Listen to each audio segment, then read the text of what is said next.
The Catasterism by Anne Mason. 7 sisters flee their oppressor, the mighty hunter, the predatory bear who pined to bind them in his corseted grip. They exist in the mythology of my bones, the score of my corporeal form. After hauling the globe on my shoulders, the atlas-like burden of hustle and stress and strife and strain, an Olympian battalion of force and ferocity etch the stellar siblings into a celestial cluster of cells, there to remain in perpetuity. An immune system run amok, revolting against its multi-decadal home, charges a B-cell infantry of hungry, nerve-lusted soldiers to burrow and bore, to eat and erode, to disintegrate, demyelinate. Acting in an inflamed rage, the neurologic interior is laid bare, a routed debasing, a cellular razing.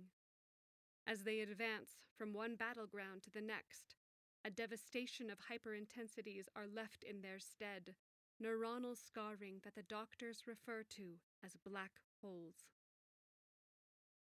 One cannot witness the despoliation with the naked eye. I tell you, it is cruel to labor towards some semblance of perceived normalcy when moving through life under the hold of an invisible disease. Peer closer, and you might observe the refugee survivors of fatigue and flushing and foot drop.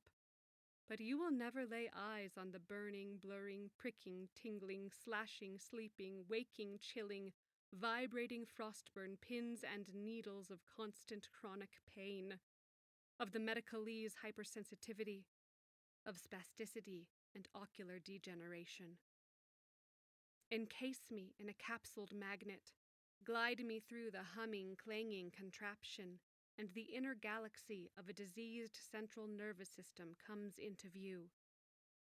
A septenary string of lesions along the cervical spine, the internal evidence of early illness relapse, are joined by constellations of plaques, marring in the temporal lobe, parietal lobe, occipital and frontal lobes, medulla, brainstem, cervical spinal cord, middle cerebellar peduncle, posterior fossa, periventricular white matter, subcortical white matter, craniocervical junction, all peppered throughout, scattered across the brain and upper spine.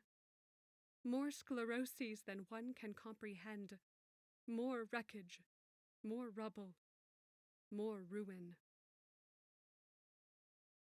But the cosmos are within us. We are such things as dreams are made of. We are composed of stardust. So I traverse the blasted neurological terrain, rebuilding neural networks, relaying pathways, reclaiming itinera, following the neuronic road to a newly formulated nexus. And I incorporate the scars, my 7 sisters, my personal Pleiades and their ever-expanding panoply of multiple sclerosis kin, all glittering outward, shimmering upward into a limitless universe, an Elysian field vaster and more wondrous than we may ever humanly fathom.